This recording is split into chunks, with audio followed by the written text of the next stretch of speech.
نبی علیہ الصلوۃ والسلام کی اہلیہ حبیب خدا سیدہ عائشہ مطہرہ رضی اللہ تعالی عنہ، صدیقہ رضی اللہ تعالی عنہ، ان کا عمل سن لیجئے۔ امی عائشہ صدیقہ رضی اللہ تعالی عنہ سے 2210 احادیث روایت ہیں، ان سے مروی ہیں، اور چوٹی کے جو 14 علماء صحابہ ہیں نا، ان میں سے ایک ہیں۔ صحابہ کرام کی تعداد کم و بیش 1.25 لاکھ، اس میں سے تقریباً 149 وہ بہت بڑے عالم تھے، اور ان 149 میں سے 14 عالم تھے، وہ ان سے بھی زیادہ تھے۔ یعنی یہ 14 حضرات وہ تھے جن کا آپ گویا سمجھ لیجئے کہ فتویٰ چلتا تھا۔ ان میں سے ایک امی عائشہ صدیقہ رضی اللہ تعالی عنہ ہے۔ بڑے بڑے جید صحابہ کرام پردے کے پیچھے بیٹھ کے امی عائشہ صدیقہ رضی اللہ تعالی عنہ سے بڑے بڑے مسائل سیکھتے اور پوچھتے تھے اور سمجھتے تھے۔ انہوں نے نبی علیہ الصلوۃ والسلام کے ساتھ زندگی گزاری، دین کو سیکھا اور زندگی بھر دین سکھانے پہ لگا دیا۔ ان کا عمل سن لیجئے۔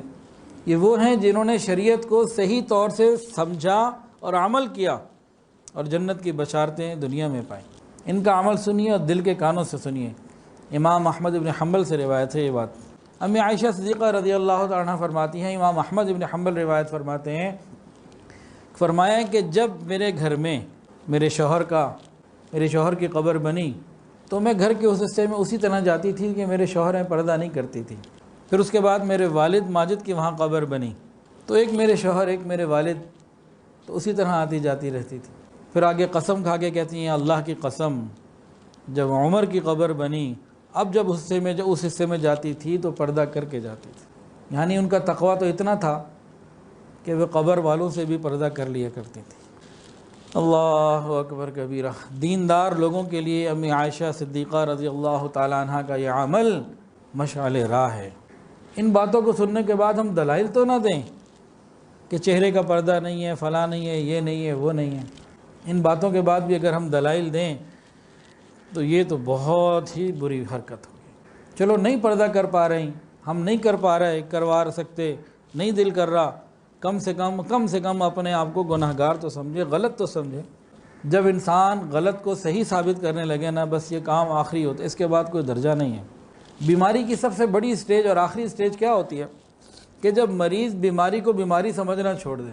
ایک آدمی کو جی شوگر کی بیماری ہے، وہ کہہ نہیں یہ تو ڈاکٹروں کی بنائی ہوئی باتیں ہیں، اس کا کچھ نہیں ہے، وہ میٹھا کھائی جائے اور علاج نہ کرے، احتیاط نہ کریں تو اس کا کوئی علاج ہے، پھر کوئی بات ہے۔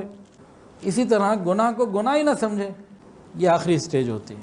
اللہ اس سے ہماری حفاظت فرمائے۔ یہ وہ سٹیج ہوتی ہے کہ جب دل حق کو قبول کرنے کی صلاحیت کو کھو بیٹھتا ہے اور یہ گناہوں کی سزا ہوتی ہے۔ ایک اور واقعہ بھی سن لیجئے، یہ بھی نبی علیہ السلام کے گھر کا واقعہ ہے۔ ایک مرتبہ نبی علیہ السلام گھر میں ہیں اور 2 ازواج مطہرات آپ کے ساتھ ہیں، ایک حضرت حفصہ رضی اللہ تعالیٰ عنہ حضرت عمر کی بیٹی، اور ایک عائشہ صدیقہ رضی اللہ تعالیٰ عنہ صدیق اکبر کی بیٹی۔ اتنے میں ایک صحابی عبداللہ ابن ام مکتوم رضی اللہ تعالیٰ عنہ جو نابینا ہیں وہ گھر میں داخل ہو رہے تھے۔ نبی علیہ السلام نے فرمایا ان سے پردہ کرو۔ دونوں نے کہا یہ تو نابینا ہے، یہ تو ہمیں نہیں دیکھ سکتے۔ فرمایا تم تو بینا ہو نا، تم تو دیکھ سکتی ہو، تم کیوں دیکھ سکتے؟